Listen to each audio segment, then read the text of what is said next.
Okay, here we go. That seems to be working. Okay, so. What page are we on? So we are on page. 764? Well, 767 actually. 67. Yeah, that's where we're going to start. 21? Yes. So we've seen 3 stories about Eliyahu so far, 3 chapters in the book of Malachim. The first where he declares the drought and then is step by step led by God to experience what he's putting the people through. Then we saw his confrontation on Har Carmel, where he inspires the people to return to God. And then we saw the sudden backswing afterwards when Queen Isabel threatens his life. He is overcome with doubt and depression, runs away into the desert, and eventually has a meeting with God in the still, soft voice, where he finds out that he's being replaced. The book of Malachim then spends a perek not discussing Eliyahu. Chapter 20 tells a story about wars between the kingdom of Israel and the kingdom of Aram to the northeast, in which Eliyahu is not named. He doesn't appear. There is a prophet, an Ish Elokim, a man of God, who appears in the middle of the story, but it's not identified as Eliyahu. And at the end of the story, it's come up at some point, the idea that there were these prophetic guilds where aspiring prophets would go to practice their meditative arts or whatever tools they used to try and attract prophecy from God. So one of these prophetic disciples, one of the Bnei HaNevi'im, the children of the prophets, appears at the end of this story. But since Eliyahu is not mentioned, we're not going to really go into it. It's a very interesting story. I'll just point out. And why is the prophet disguised? Oh, at the end? Yeah. Probably in order so that he would be able to get his message, or the first part of his message, across without being obviously a prophet. So that he could sort of do the demonstrative act without it being realized immediately that he's doing it. There's just sort of, I guess, 3 things that I want to point out. If you look in chapter 20, verse 10, Ben-Hadad, the king of Aram, sends a message to King Ahab in Israel, where he says, Ko ya'asun li Elohim v'cho yosifu. May the gods do thus to me and even more. Which we've seen before. This is a common expression of an oath that Isabel used when she threatened Eliyahu's life. So now, Ben-Hadad is sort of using it against Isabel and Ahab. In the same way, he's swearing by his gods that if he doesn't fulfill his word, in this case, to destroy their capital of Shomron, may his gods do even worse to him. The second thing I wanted to point out is some very cool ancient Middle Eastern warrior trash talking. In the next pasuk, after Ben-Hadad threatens to, and sort of swears actually, to grind down the city of Shomron to dust, Ahab replies, Al yitalel hoger kemfateach. Let not him who girds on his sword boast like him who ungirds it. When you're getting ready for battle, don't talk like you've won already. Don't count your chickens. Exactly. Don't count your chickens before they hatch. Don't when you're putting on your sword, don't act like you're taking it off and like resting. You haven't won any battles yet. You haven't killed me yet. Don't get ahead of yourself. So there's a number of battles, and the Aramim lose the initial battles, And they make a very interesting theological interpretation of this historical event.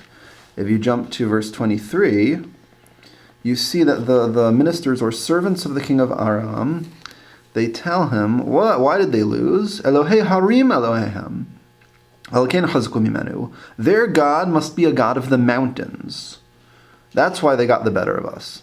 But if we fight down in the plains, then we will get the better of them. So the first battles happened in the mountains. They assume, the God of Israel must be a mountain God. Maybe they're thinking, let's see, they got their Torah at a mountain, their ancestor Abraham and Yitzhak had something going on a mountain, so they think, Hashem must be a God of the mountains.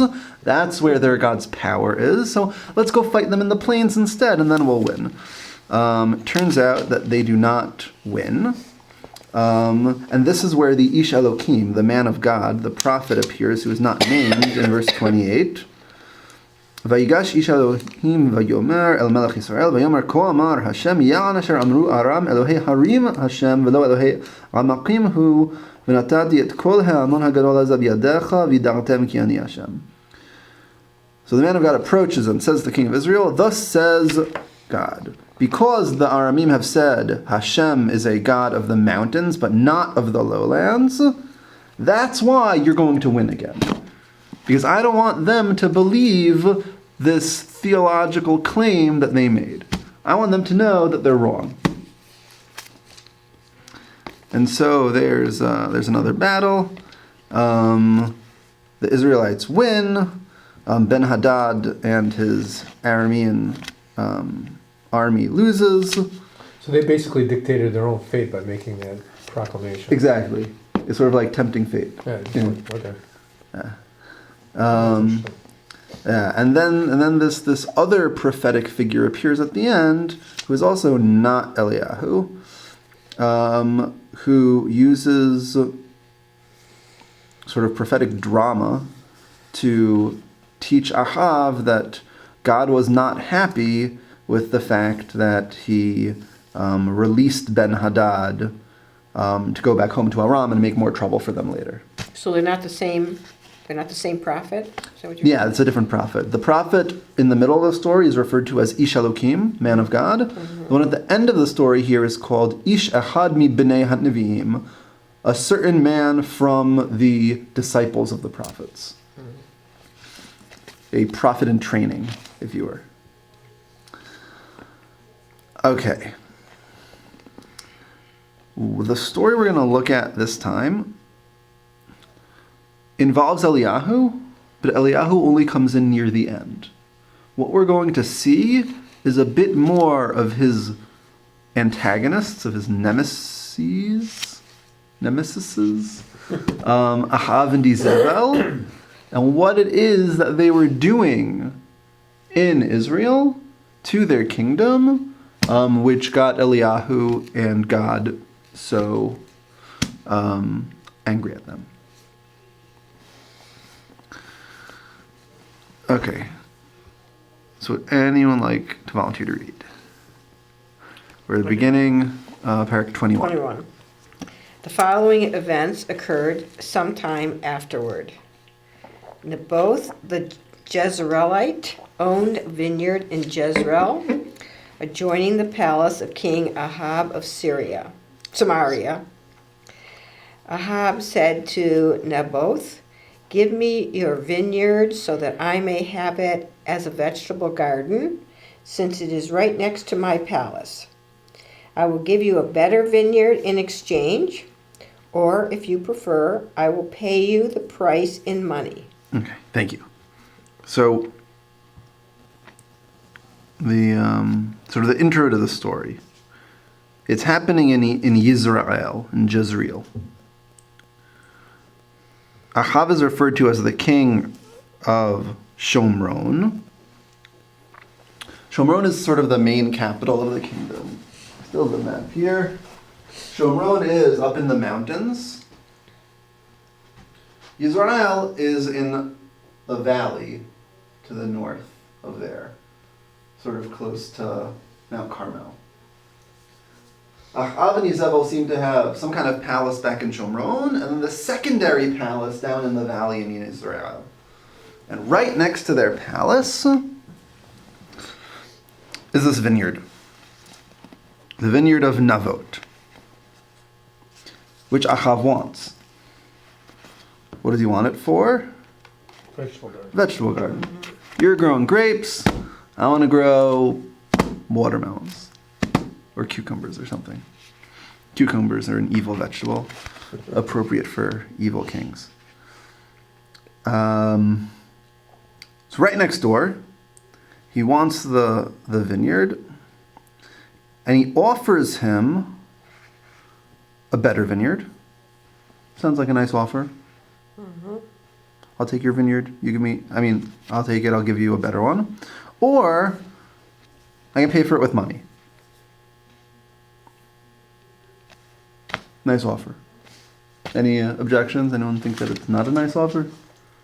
Well, it's the issue of, the inheritance and that the land, Navot doesn't want to give it up because it's in his inheritance. It's familial property. Okay, so no matter how nice the offer is, Navot doesn't want to accept. Because as you said, his response is, Halila li me'Hashem. God forbid that I should give you my ancestral homestead, Nachlat Avotai, the territory of my ancestors. That's more important to me than anything else.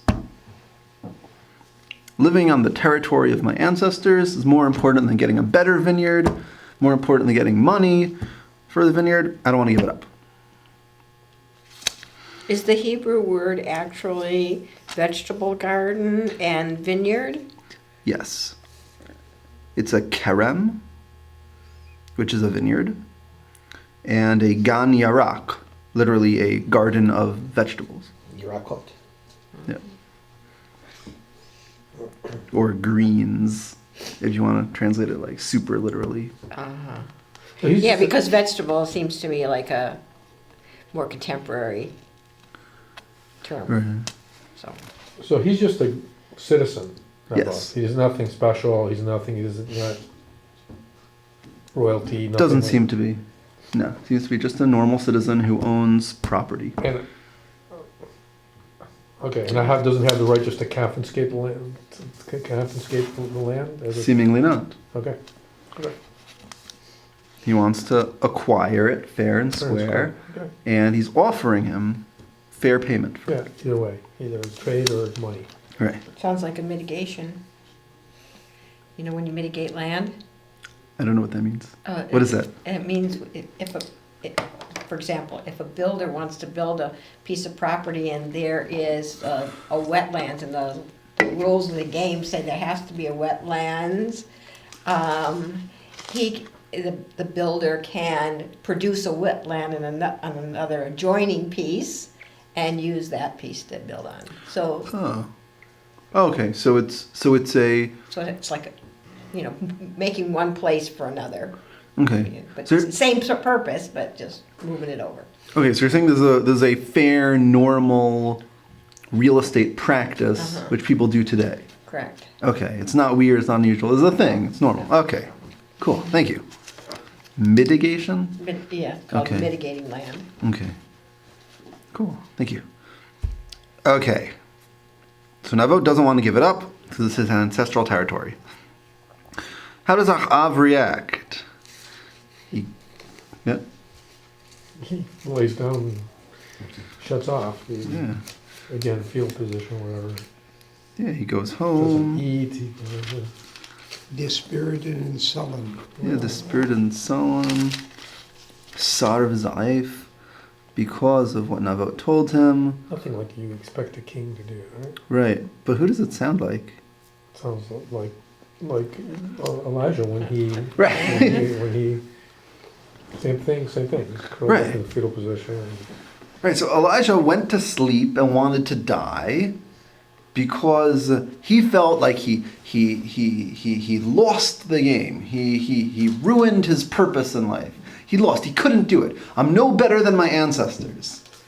His whole life's goal is now down the tubes.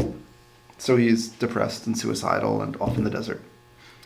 Ahab is depressed and lying in bed and not eating anything because he didn't get what he wanted. It's like, oh, I want this piece of land, and you didn't give it to me. I don't know. Mommy. Right, it seems a little childish. It's like, this isn't... Why childish? I mean, like, He's the king. Right, he's the king. Like, he could get any land he wanted. He could go make war with any other country. He could do whatever he wanted. But he can't deal with this rejection of like, no, sorry, man. I mean, Your Majesty, I'm not going to give you my land. Yeah, it's based on principle. I mean, it's based, the guy's not giving him the land because, you know, it's a principle. You know, it's not because of the greed, it's not because of money, it's not because he's something he believes in.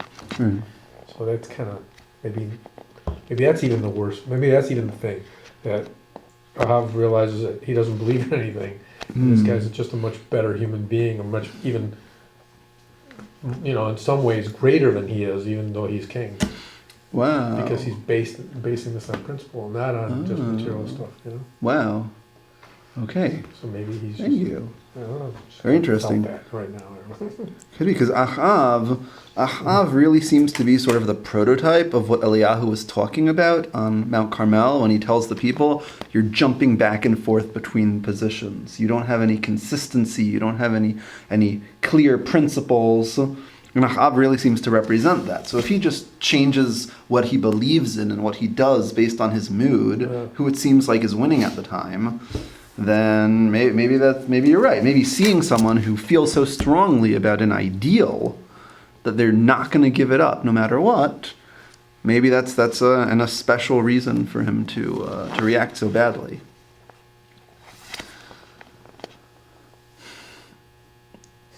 Pasuk 5. Vatavo elav Izevel ishto, our other friend. His wife Izevel came to him. And she seems like she cares about him. She wants to know why he's sad and angry, why he's not eating. So he tells her the story. I spoke to Navot, the Israeli, and I told him, sell me your field with money, or if you want, I'll give you a different field, a different vineyard instead. Anyone notice the change? I'm sorry, I was reading forward. It's okay. There's if you compare how Ahab tells the story. The first time he told him, In the order of events. yeah, he wanted to give him a field, and then when he refused it, he wanted to give him money. And this time he's telling Isabel, yeah, you're right.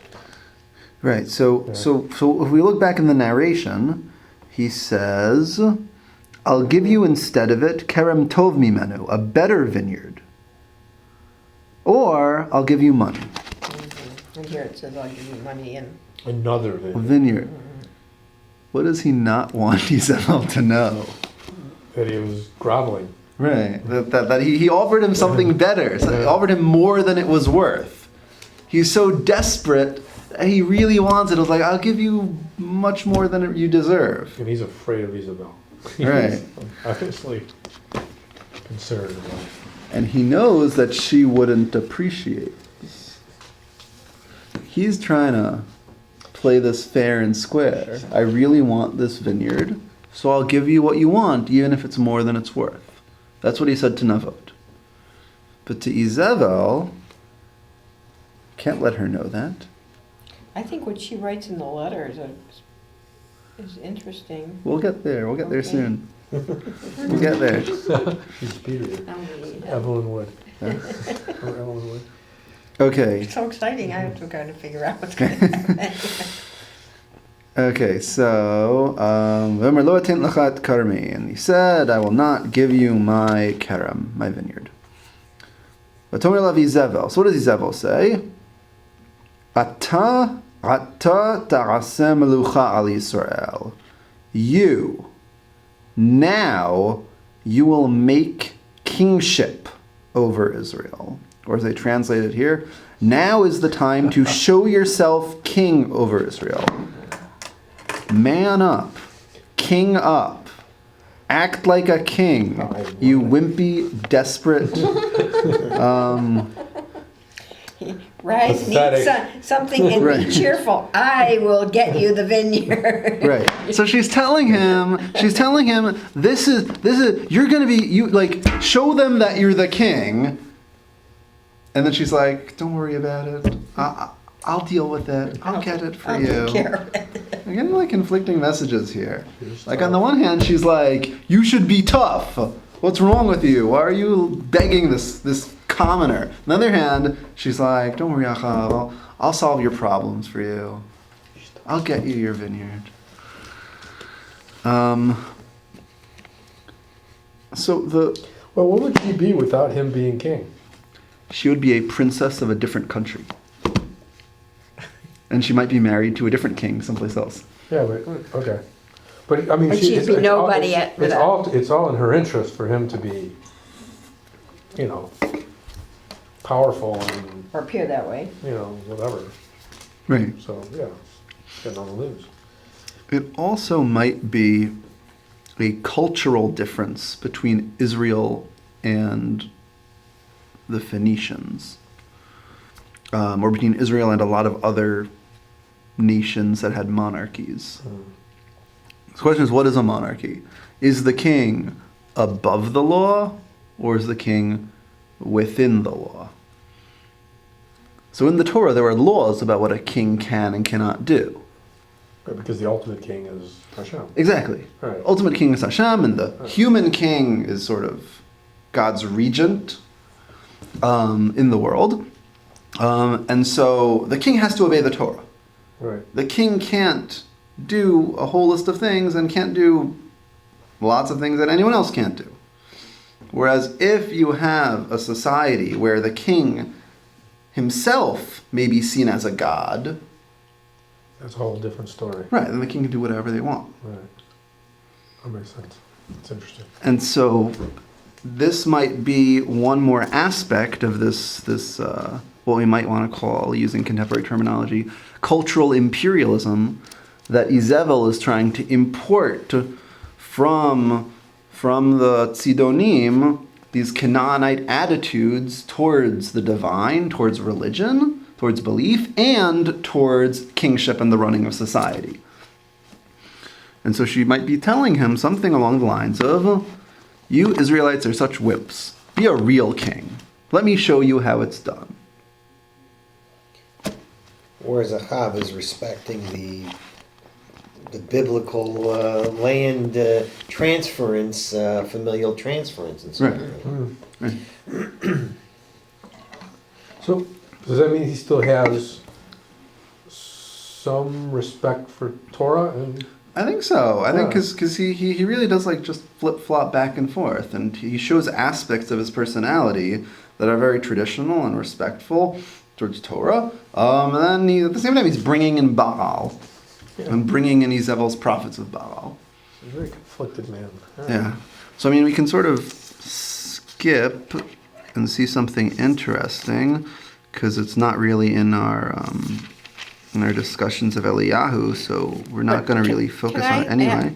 Can I ask about Yep. line 10? Well, the letter, actually, Okay. the letter. We haven't gotten there yet. Oh, I thought you were. I thought you were skipping it. Oh, no. I'm just skipping to show you something Okay. interesting. Oh. Okay, so if you skip to page 773, I'm sorry. I'll keep my. this is Directions. Pasuk, this is Perek 22, Pasuk 40. This is the end of Ahab's reign. This is sort of the final sum up of his history. And so Ahab dies, and one of his sons becomes king after him. A son named Ahaziahu. Ahaziahu also ends up, Azia? What are they calling him in English? Ahaziah, I guess. I'm not sure how to pronounce the English version. Yeah. Maybe it's Oh, there it is, Ahaziah. Ahaziah, okay. If we then skip to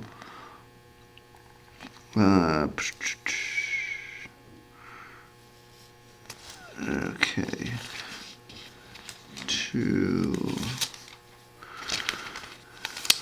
sorry, where was it? It was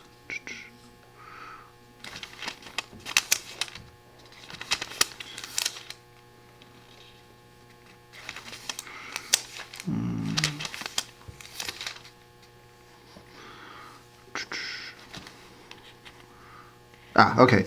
To Melachim part 2, beginning of chapter 3. So this is 779, beginning of parak 3, Gimel. The king after Ahab's son Ahaziahu is Ahab's son Yehoram. So so Ahab is his grandfather? No, it's another brother. Oh, it's another brother, okay. Yeah. So, okay, that's why it's his son of I see, okay. Yahu, Yoram, and then there's this Atalia who we saw last time, who is either Ahab's daughter or Ahab's sister. We don't know. She's described differently in two different places. So, assuming that she's Ahab's daughter, we know about 3 children of his: Ahaziahu, Yehoram, and Atalia.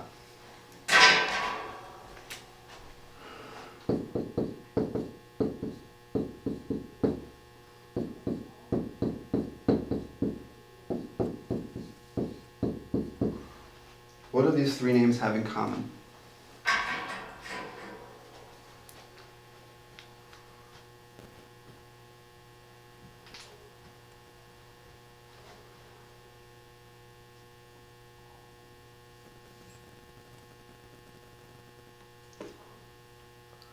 They all have a Yud, Yud Hey, but Yud Hey. yeah, Which means God. God, Hashem. Mm-hmm. So, Ahab has 3 children that we know of here. All of their names reference Hashem, not Baal, who appears in names sometimes. Sometimes in Israelite names around the time of King Shaul. And Yizel's father, the first time she's introduced, she's the daughter of Et Baal. So it could have been easy for the kids to have Baal. After all, that's the faith that their parents were importing into the country. Right. But they all have good Israelite Hashem worshipping names. So I think this is one of the most interesting things about Ahab and his flip-flopping back and forth.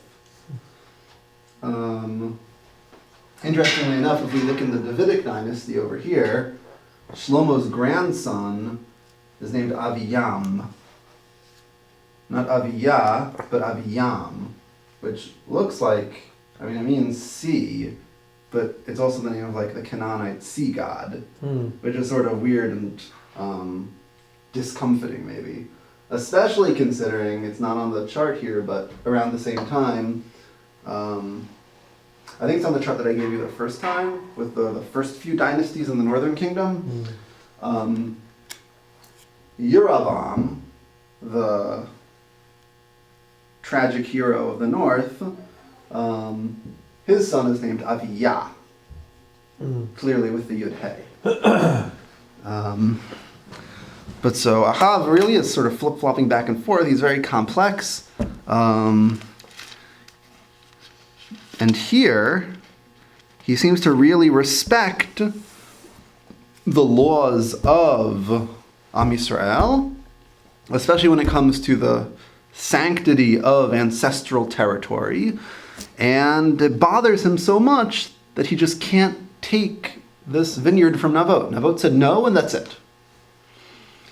Whereas Izebel is like, listen, 1, don't be a wimp. 2, be a wimp. I'll deal with this for you. Intermarriage. The problems of intermarriage. Ouch. Okay, so back to our story. So what does she do? What's her wonderful solution? V'tichtov svarim b'shem Ahab. Back to 7. Yeah, back to 768. That's it. Right? Is this the letter? Yeah, Okay, here's this your letter. Do you want to read it? Here's your letter. Okay. Okay, so Pasuk 8. She wrote letters in Ahab's name and sealed them with his seal, and sent the letters to the elders and the nobles who lived in the same town with Naboth.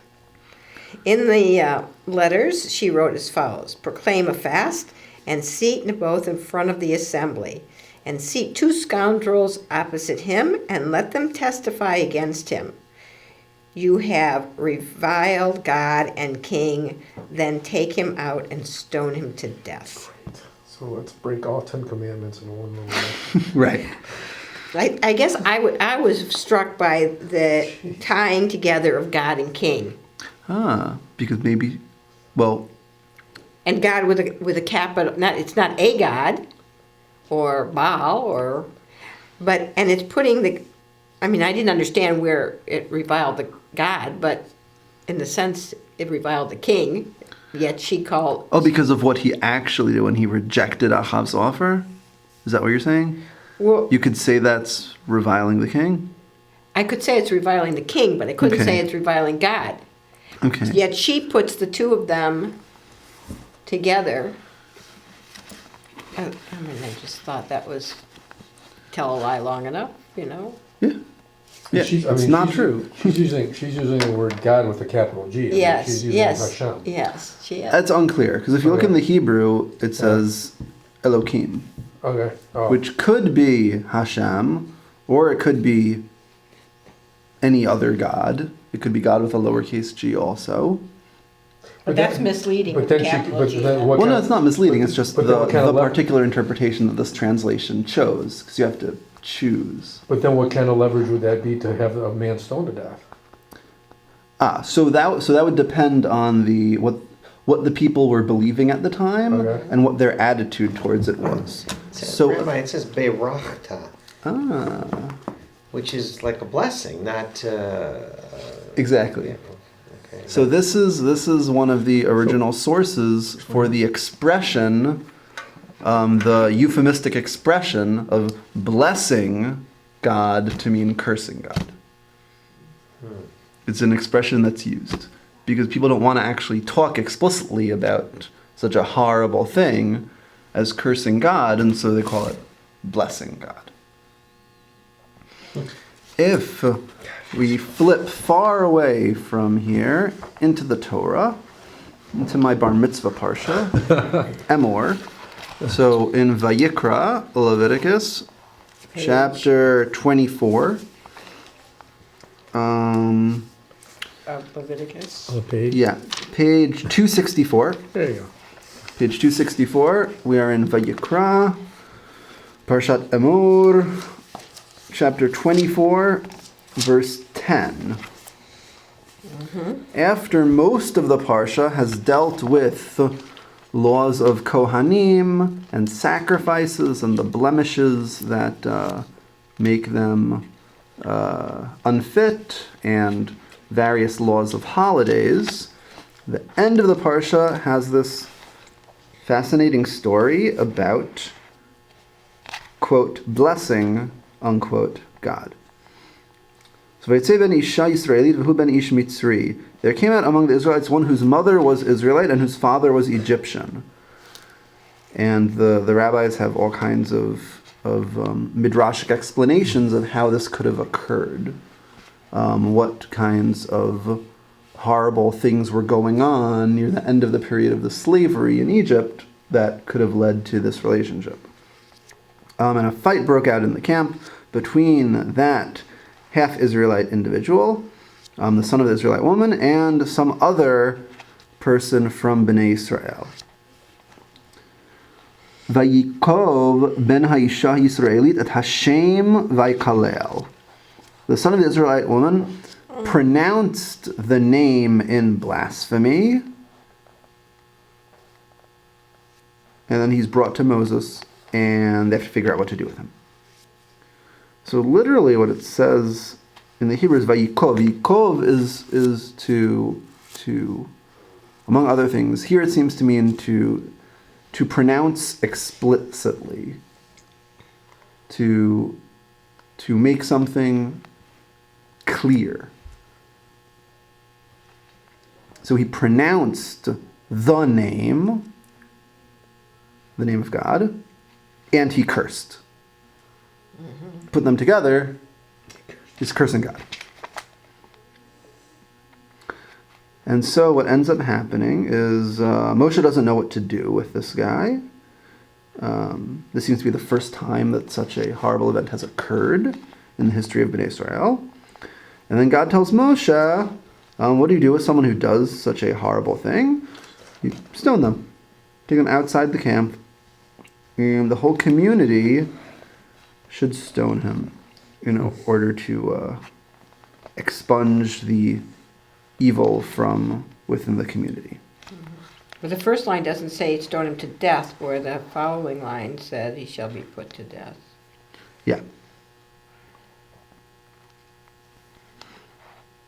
Yeah, it says he will bear punishment for his sin. He will be put to death. He'll be stoned. So Yezebel seems to be using this law against Navot.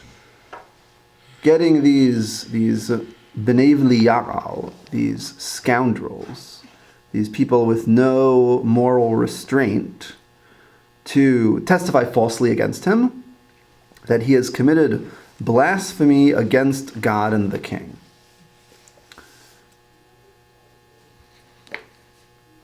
And so what happens to someone who does that? They get stoned. So that's her plan. But then Frame him for some horrible then crime. The next line, it says, Yeah. if anyone kills any human being, he shall be put to death. All right. So Yezebel didn't really care about that one. So it's like, the cycle of death to death and life. Right. Was this before the law or after? That's This is why I'm after. a liberal. This is after Har Sinai. Oh, Yeah. Yeah. Okay.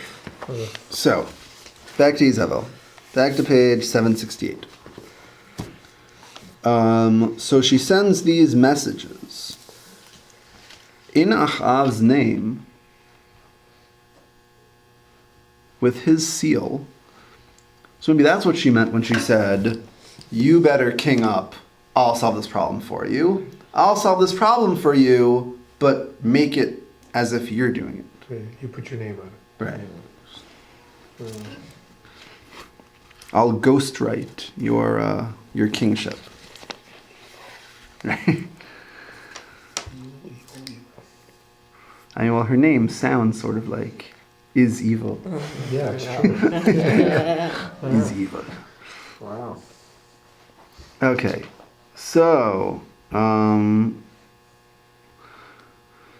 his townspeople, Anshe Iro, the Zikanim and the Horim, the elders and the nobles, they did what Yezebel sent to them. That was written in the letters that she sent. Karutzom, they proclaimed a fast. Voshivot Navot B'Shalam, and they seated Navot at the front of all the people. What is the significance of fast? Good question. What is the significance of fast? When do we fast? Why do we fast? Obviously, the people have done something bad. And who is it who has done something bad? Oh, Navot has done something bad. But if they're putting him up at the front, he doesn't really know that. He kind of looks like he's maybe a good guy. If they're putting him to the front, it's almost like you're an honored person among the they're community. blindsiding him? So yeah, they are. I think they're Yeah. catching him off guard here. Yeah. So I'm not sure about that. I think that's very possible, but I'm not sure whether to read it as they're blindsiding him by by putting up in front as if he's special and good, or whether this is already of something horrible has happened and you did it and now we're all going to sit in judgment on you. So I don't know, it could be either way. I don't know if there's It can't proof. the fast be termed as honoring God? I mean, fasts are supposed to honor God, but here it's all fake. Here it's all just part of this trick to kill Navot. Yeah. I mean, they think they're presenting themselves as if they're honoring God. They're presenting themselves as if they're punishing Navot Right. for this horrible crime against Hashem. So But it's it didn't happen. He didn't do it. it's an elusive righteous motive. Right. Which is really like makes the puzzle- underhanded coming from Yeah. Zevel. You can't. There's no way you can fight this thing. Right. What's the Hebrew word for scoundrel? B'nei v'liya'al. Which literally means what? It's unclear what it means. It seems to be some form of compound. It's usually explained as a compound of b'li ol, without restraint, meaning with no moral restraints. I thought there was also something like bli ya'aleh, or like to go up, like something like ascendancy or something, or That could be also. yeah. Oh, like bal ya'al, will not rise. Yeah, right. Yeah. Could be. Also makes sense. I mean, it's a weird word. Yeah. It has too many letters. All right.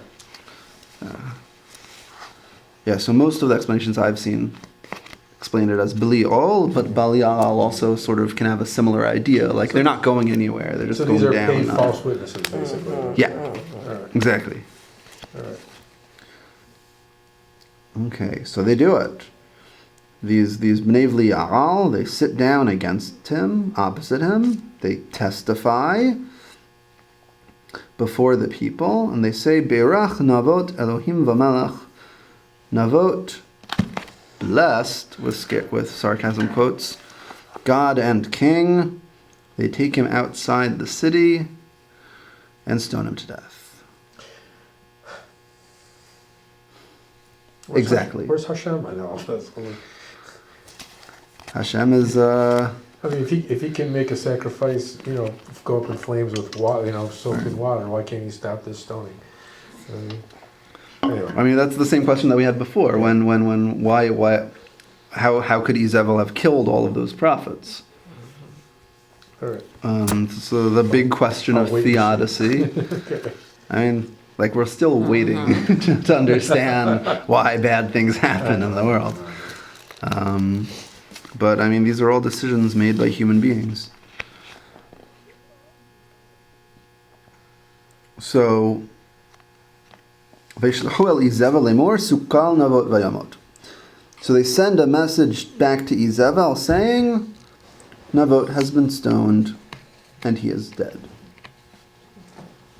That's it. Short message, short and sweet. Says it all. Says it all. No need to reference the fact that they did this because she wanted them to. They're pretty subtle about it. So what does she do? What does she do? As soon as she heard that Navot had been stoned to death, she tells Ahab, Kum reish et kerem Navot ha'Yisraeli. Get up and take possession of the vineyard of Navot, which he did not want to give you for money. Ki ein Navot chai ki imet. Navot is no longer alive, he is dead.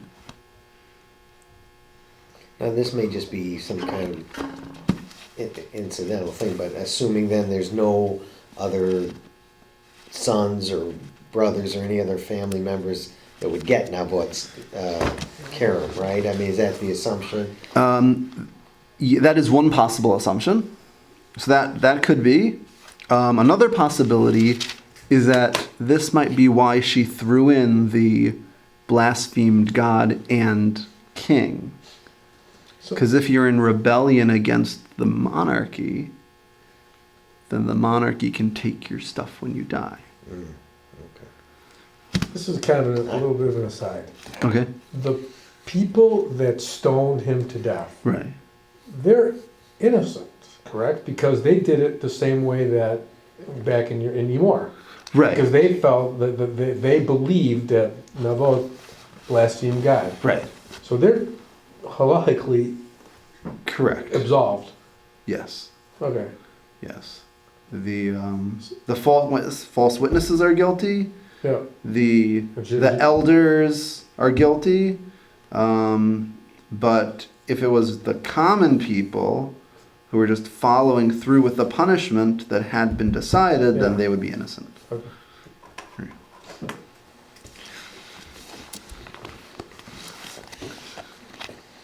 And she says like, "Kum, get up." It like makes me think that maybe he's still lying in bed moping. She's like, "Don't worry, I'll get it for you." And then like sometime later, she comes back and she says, "Go get it." Get up. Now Get your votes- socks off the floor. Come Yeah, because Navot's dead. He's dead. on. He sounds like a real Did traitor. interesting that she didn't tell him what happened. Like she told him, "Don't worry, I'll get it for you." And now she says, "Go take possession of it because he's dead." But we're not told that she explains to him what the connection between those two statements are. Why would she have to? He doesn't. Well, if he was still a God-fearing man, he doesn't want to hear Yeah. how that happened. Okay. So maybe she. Yeah, that's right. Yeah, but he's not gonna. Even if he told her, even if she told him, he's not gonna confront her in any way. He doesn't confront her ever. So he's not gonna say, "Wow, that was wrong. You shouldn't have done that." Other than to say that if he's dead, and at this point, the only reason he wouldn't want to take the land is if he knew it was taken in the Right, fashion that it was right. taken. Right. Right, So he's right. like, Right. in his, yeah, And, stupidity. he, is what- yeah. and his response is basically the same way as when he was told he couldn't have what he wanted. You know, he didn't like assert himself, and he's not asserting himself here either. He's just like, okay, tell me he's dead, now I can have that land. It's all kind of like really passive behavior. Right. He's just Just doing what he's following told. orders. Yeah, he's- Yeah. Izabel is arranging everything, and Ahab is just following the lead. he's the king. What time is it for dinner? And now we get back to Elijah. Right. So Ahab heard, he understood, and he went down. Vayakam Ahab loredet el Karmel. He gets up to go down. Interesting possible phrasing. He gets up to go down. Oh my God. And he goes down to the vineyard to take possession of it. And here comes Eliyahu. Would anyone like to read? Then the from word of the 17? Lord Thank you. came to Eliyahu the Tishbi. Go down and confront King Ahab of Israel, who resides in Shomron. He is now in Naboth's vineyard. He has gone down there to take possession of it. Say to him, Thus said the Lord, would you murder and take possession? Thus said the Lord, in the very place where the dogs lapped up Naboth's blood, the dogs will lap up your blood too. Thank you. Okay, that's sort I of thought Elijah gruesome. was fired at this point. Okay. So Elijah was fired, but at least he was told to find his successor. Yeah. At this point, it seems that Eliyahu is still active. On the payroll.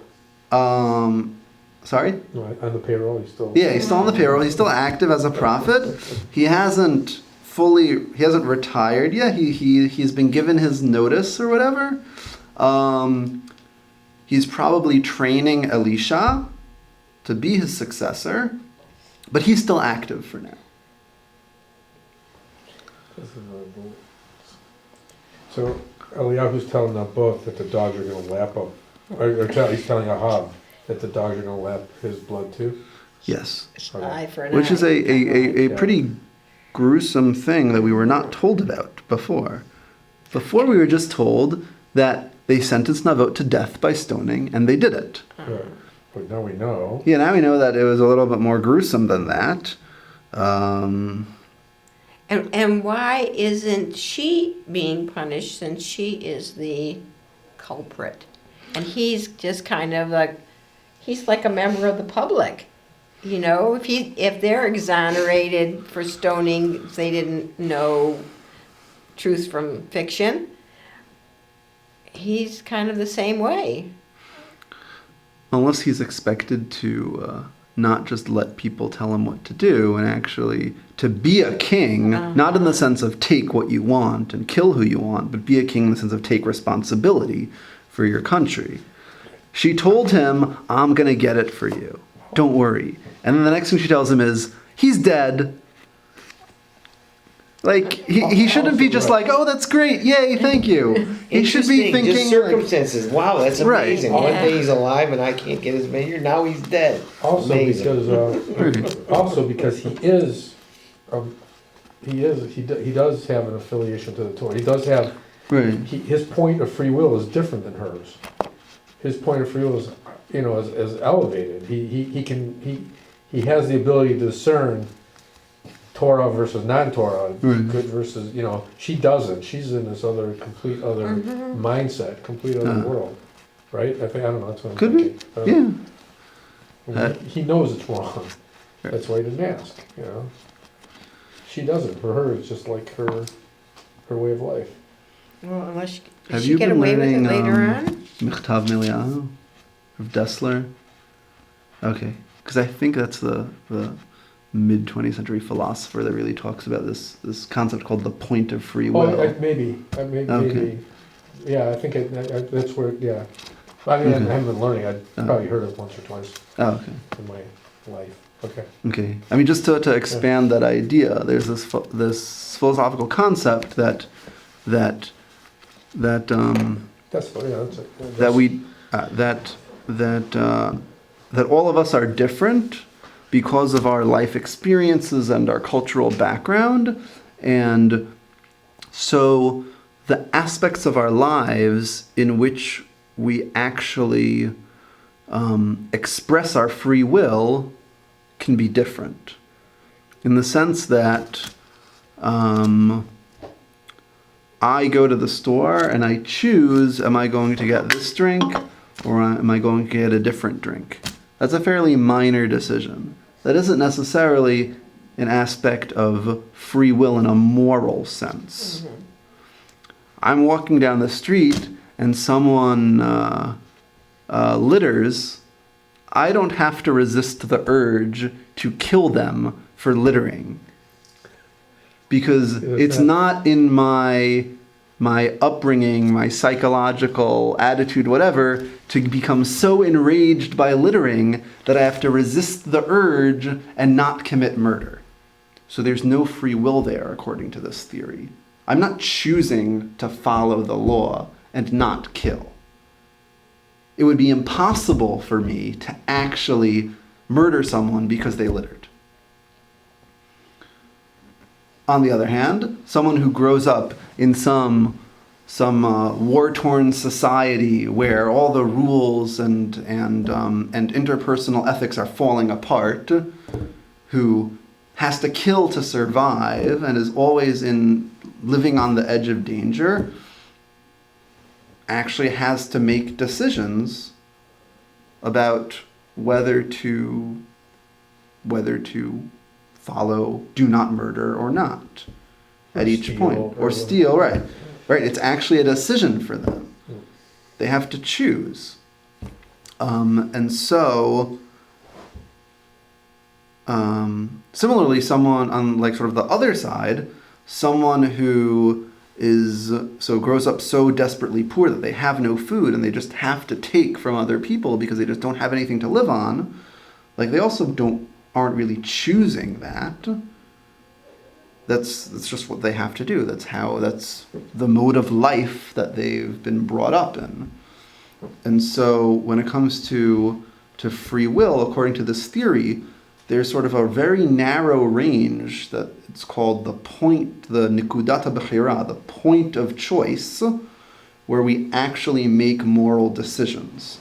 And on either side of that point, in the sort of spectrum of morality, are those things which we always do right because we just couldn't make that mistake. It's impossible for us. Or we always do wrong because we're unable to choose otherwise. But there's this very narrow range of moral choice that we actually express according to this particular theory.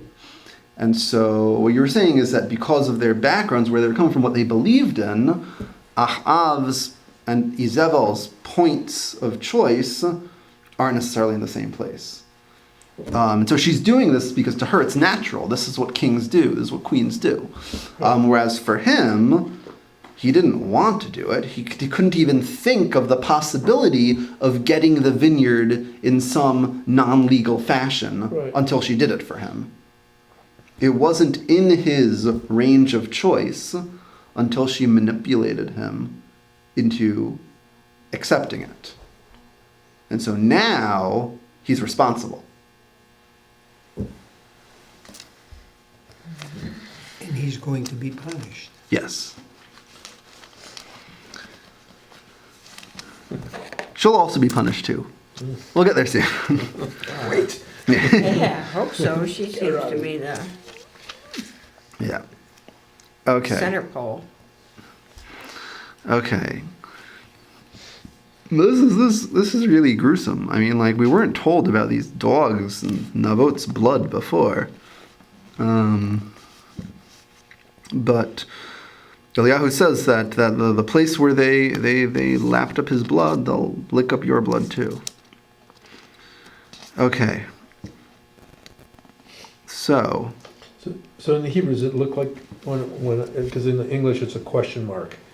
So you have found me my enemy. Is it a question in the Hebrew as well? Or yes.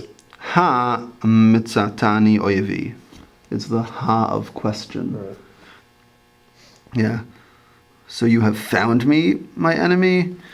They have such I like how they talk to each other. It's before, it's you're the dirtier of Israel. No, you're the dirtier of Israel. And it's it's like Darth Vader. It's you have found me, my enemy. And he says matzati, because remember, they don't say yes or no. He says you have found me, my enemy, and he says I have found. Yes.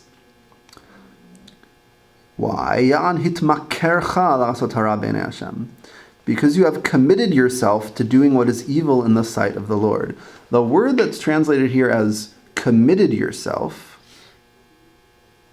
literally seems to mean something more like sold yourself.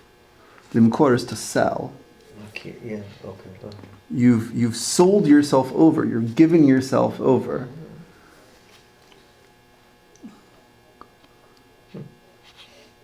To do that which is evil in the eyes of Hashem. It's like you're putting yourself completely outside of your own responsibility. You're just giving yourself over completely as if what you want now owns you, as opposed to you doing it. You're selling yourself to evil doing. Yeah, she's like a devil. The tail is wagging the dog. But speaking of dogs. Right, speaking of dogs. Okay, so what's going to happen? Hineni mevi elecha ra'a. I will bring upon you misfortune, disaster. How so? Uvi arti acharecha. I will destroy after you. He says clean sweep. Bi'arti is its destruction. We use this for biur chametz. So it's frequently connected to burning. I'm going to burn you out. You'll be gone completely. V'hichrati l'Ahav mashtin bakir. By the way, all of these phrases of prophetic nastiness have actually occurred and recurred in Malachim as the punishment predictions for each of these fallen northern Israel dynasties, starting with Yeroboam's dynasty and then the dynasty after him. Like, these things are always said to them.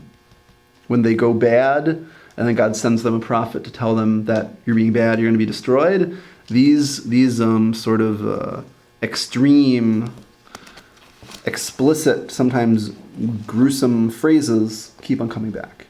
So this is sort of like, this is what happens to you when your dynasty goes bad. So I will bring upon you evil or disaster. I will burn out behind you. Like there will be nothing left. V'hichrati, I will cut off, I will end. Kol mashtin bakir, which they translate here as male, which is a euphemism. Because literally mashtin bakir means someone who pisses on the wall. People who pee standing up. That's why it means male. There's some commentators who take it not as all the males of your dynasty will be destroyed, but who say that urinating on a wall doesn't necessarily mean human males. It could be referring to dogs. Mm-hmm. And so it's saying that like everything you own, everyone, everything, even your domesticated animals, all the way down to the lowly dogs who are not particularly liked in Israelite culture, they'll all be gone. But it seems like the most common explanation is that it means people who use urinals. You will be erased, basically? Is that basically, yeah, you will be erased. kind of like Haman? Yeah. Yeah. You'll be completely erased. And especially the males who would inherit the kingship. So your dynasty will be gone. Atzur ve'azuv b'Yisrael, which they translate here as bond and free. So everything of you, everything of your dynasty, every one of your dynasty, no matter how high, no matter how low, will be gone. Nothing will be left, no one will be left. That's the punishment. And it goes on. V'natati et beitcha keveit Yerovam ben Nevat ucheveit Baasha ben Achia. I will make your house, your dynasty, like the house of Yerovam, son of Nevat, and like the house of Baasha, son of Achia, the previous two dynasties. Because there have been two and sort of a third dynasty so far in the northern kingdom. There was Yerovam. He had a dynasty that lasted 2 generations. There was Baasha, who had a dynasty that lasted 2 generations. And then there was Zimri and his 7 days before Ahab's father came back with the army and put an end to that. And so Eliyahu says, your dynasty will end just as the previous dynasties ended. You'll be gone. There'll be nothing left. Which, interestingly enough, like Yerovam, who started the whole thing, like Ahab's dynasty also began with a hero. Omri was elected king by the people. He led them back to the capital to stop this usurper, to reclaim the country, and he does. And he sets up this successful dynasty, and now Eliyahu is telling Ahab, you messed it up. Could that be the explanation for like when bad things happen to good people? That because the people who were with Ahab, even though that they didn't know that like you were saying, they were not guilty. They didn't partake in any of this murder, but they went along with it.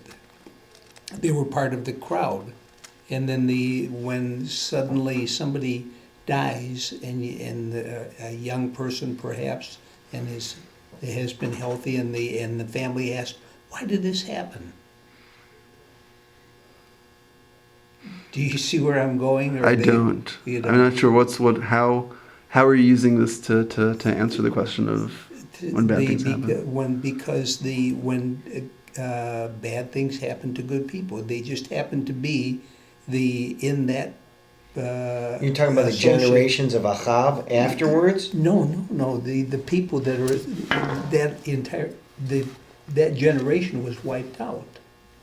Everybody was going to be killed.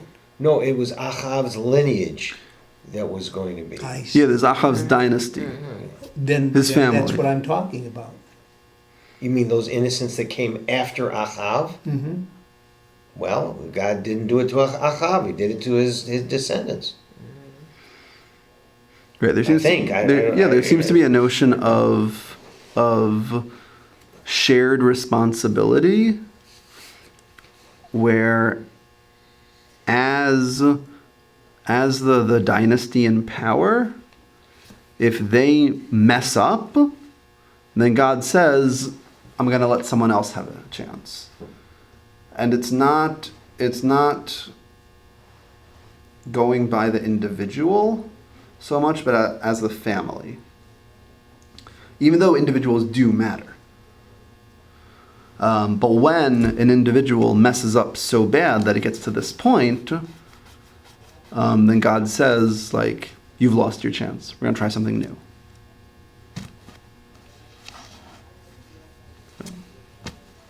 Does that help? Yeah. Okay. So, the dynasty of Ahab and his father Omri will be gone, just like the previous dynasties, completely gone. Why? Because of the provocation you have caused by leading Israel to sin. This is another sort of main theme that reoccurs in the Northern Kingdom. This idea of not just sinning, but of causing other people to sin. And that it's not just what they themselves do, it's not just what they do to other people as victims, but their responsibility for making the people go along with their sins. So it's not just that Ahab and Jezebel went around killing the prophets of God and bringing in the prophets of Baal, but that they induced the people to worship Baal as well.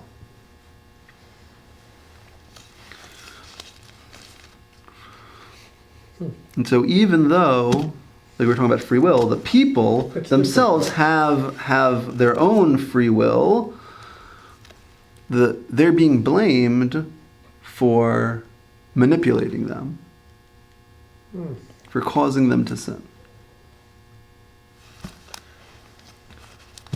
You look like you have a... That doesn't resonate with me because the people know. The people know what the commandments were. They know what the law was.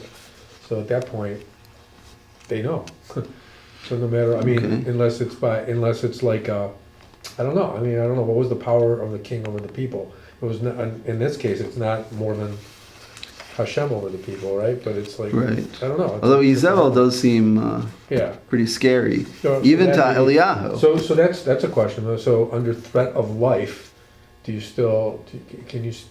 I mean, is it ever okay to?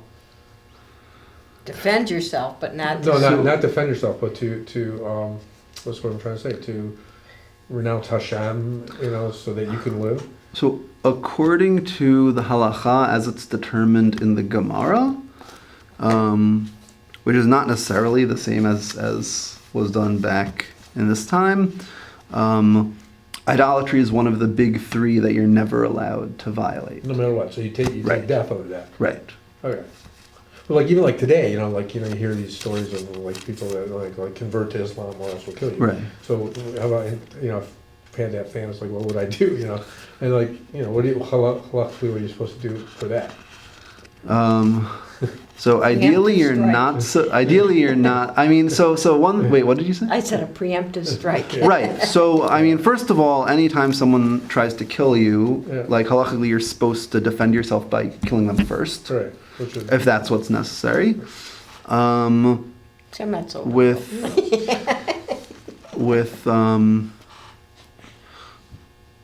With anything involving the renunciation of faith, it generally seems to fall under this category.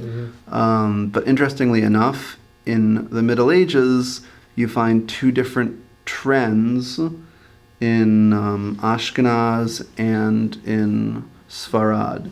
In Germany and France during the Crusades, there's this very powerful culture of martyrdom, where people went even so far as to kill each other so that the Crusaders wouldn't be able to take them and force them to convert to Christianity. And they invoked imagery of Akirat Yitzhak when they were doing this, and they treated themselves like sacrifices. And it was a very big deal. This was one of the sort of defining moments in early Ashkenazi culture. Meanwhile, in Spain, there was a lot more willingness to convert under duress, and then just wait until times improve, and then we can be Jewish again, and it'll be okay.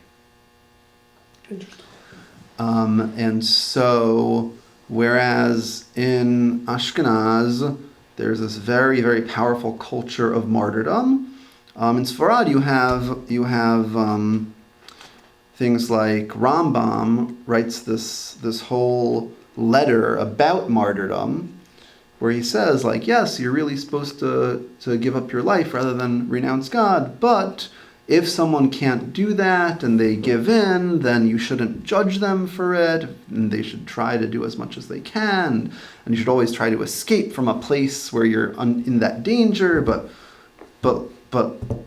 if you're in that situation, you shouldn't give up hope, and you should try to keep as many mitzvot as possible. And converting to Islam doesn't really involve idolatry. It's just lying and saying that you believe in a prophet who we don't consider a true prophet. So it's not necessarily as bad as worshiping something that isn't God. And so there was just sort of a different culture around it. And some people think that might be why when the later instances of forced conversion in Spain happened, so many Jews didn't just leave and go other places, and they stayed there and tried to hold on to Jewish tradition in secret for so long, maybe because they had this sort of history of, it'll all blow over sometime soon and everything will be fine again, but after 1492 it just didn't, and then they were stuck.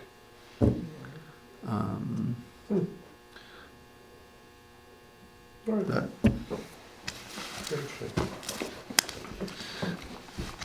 okay, so the manipulation. So they were right. They were manipulated. So Yeah, it doesn't get them off the hook, but it just gets the other person even more guilty. Right, exactly. Right, and Izebel's going to get a punishment too. A one-liner. Yes. Similar to Ahab, HaKlavim yuchlu et Izebel b'chel Yisrael. She will also be devoured by dogs, which is a very undignified mode of burial. In the field. Yes. live, or is she already going to be dead? She'll be dead. Yeah. I mean, that may be a spoiler because, Okay. like, It's like that ends up happening. Alright. But yeah. Okay. Hametlach av ba'ir yochlu haklavim. There's also a recurring curse that the previous dynasties also received in their predictions of punishment. Those who die in the town will be eaten by dogs, and those who die out in the field will be eaten by the birds of the sky. Which is a very, very disrespectful thing to happen to your body, especially in a culture where we bury in the ground. Yeah, whole. Right. Right. Right. Right. Why all these horrible things? The narration of Sefer Malachim just reminds us, indeed, there never was anyone like Ahab who committed or sold himself to do that which is evil in the eyes of God. Asher hisatta oto Izebel ishto, at the instigation of his wife Izebel. So he's guilty for being worse than any other king, and she's guilty for causing him to do it. Neither of them are off the hook. Like you said, I think you put it very well, that that it doesn't get the sinner off the hook, but it makes the meta sinner, I'm totally misusing it, even more guilty. How he's so bad. He acted most abominably. Vayat ev ma'od. Lechat achari hagilulim, straying after the fetishes, meaning the idols, as the Emori did, the Amorites, the Canaanites, who God had dispossessed before Bnei Israel.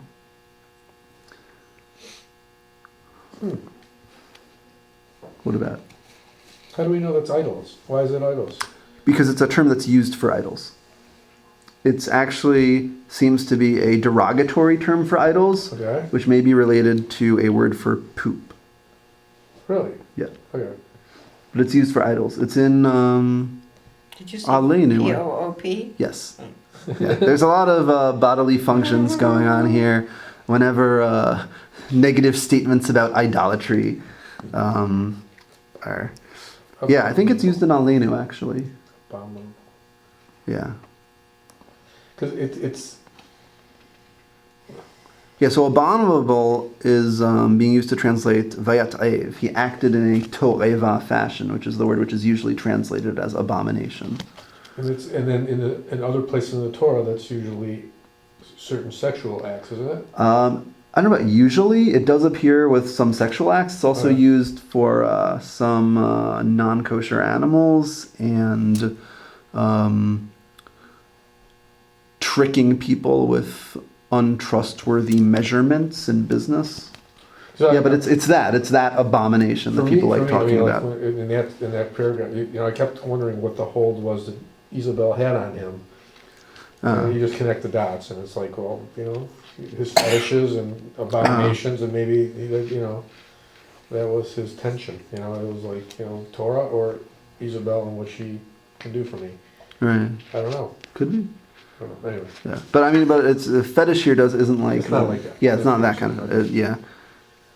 It's like I mean, people use that word for like voodoo doll kinds of things, Okay. like little objects of idolatry or Excuse me. occult practices, stuff like that.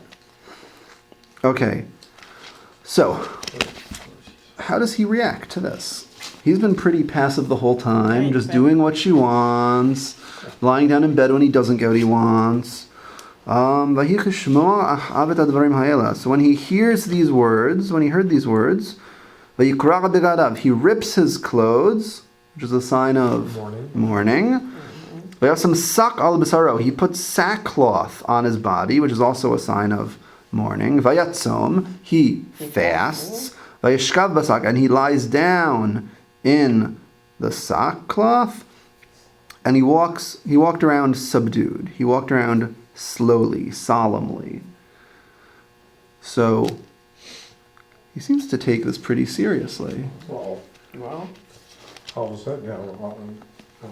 Right. I mean, he's flipping back and forth. Everything that's scarier wins. Now he's been threatened with this horrible fate for him, for his family, for his wife. Yeah, he knows that Elijah comes through. So. Right. Right. And it's not just sort of a like single instant of tshuva. He knows. This is a process. He's a dead man walking. Yeah. He knows. So Elijah got another message from God.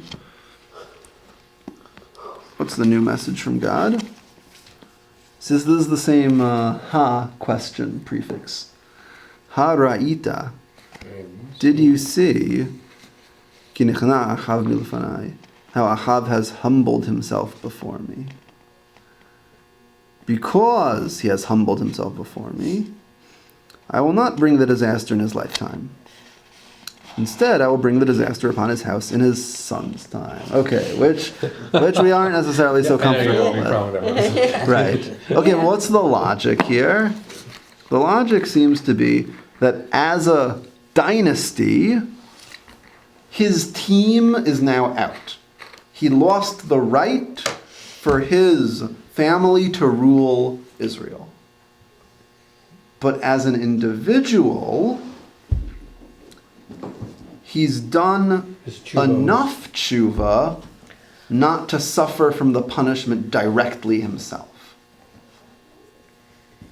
So, I mean, it's still a question because we like to believe in an individual responsibility. People only get what they deserve personally. Right. But there is a strong ethic in the Tanakh, at least in some parts of the Tanakh, of especially when it comes to these kings and their leadership over the people, that the responsibility is connected not just among people at the same time, but over time also. And that if your dynasty loses their right, loses the mandate of heaven, then it doesn't really matter if your son or grandson could potentially be a really good king, like you've already lost and you're out. It's someone else's turn. Mm-hmm.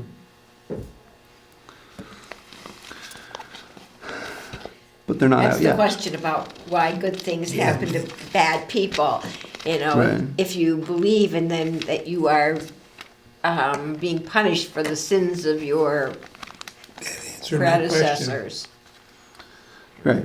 But it's a big question. It's one of I the. don't know what is it Kushner who wrote that book about why? Yeah. Oh, yeah, I Question. think so. Yeah. I mean, it's one of the biggest questions in all philosophies. Mm-hmm. Why does that happen? And I mean, in Tanakh, there seem to be a lot of different answers that come up in a lot of different contexts.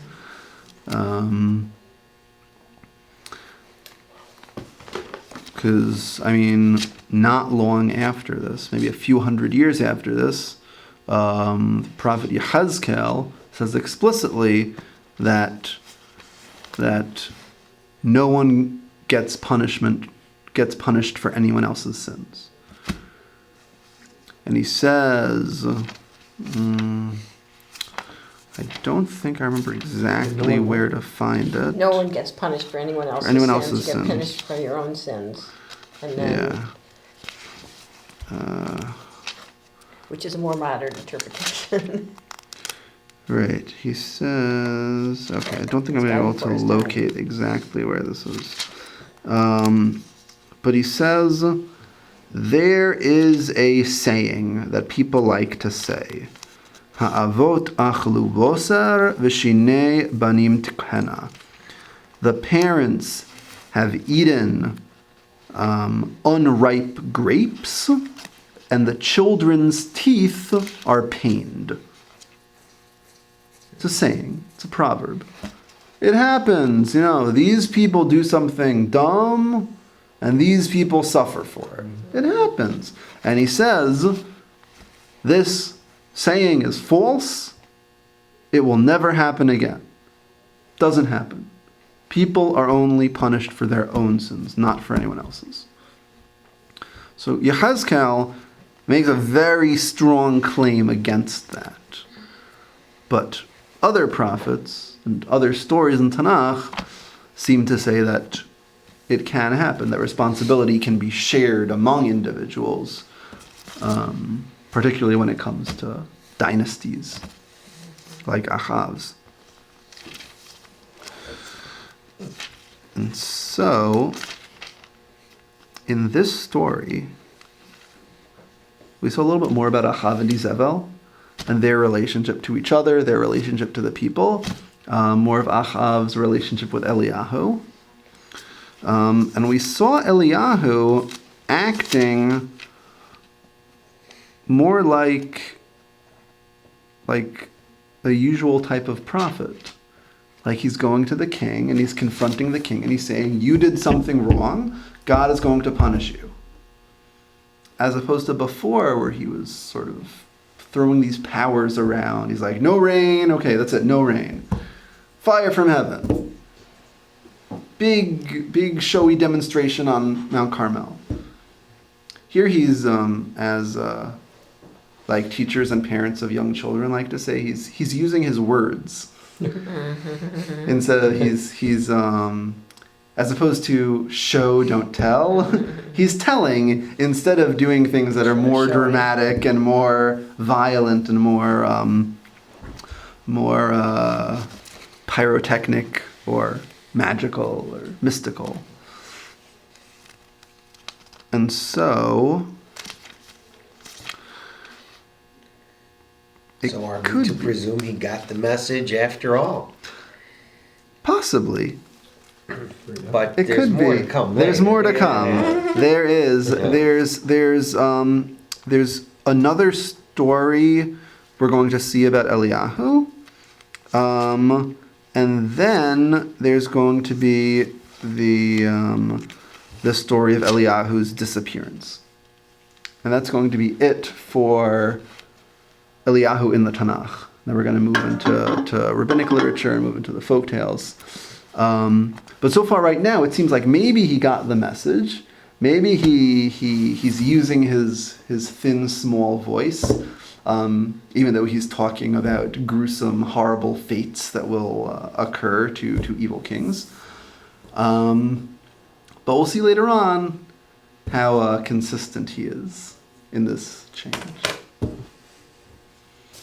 Any last comments or questions or reactions or thoughts?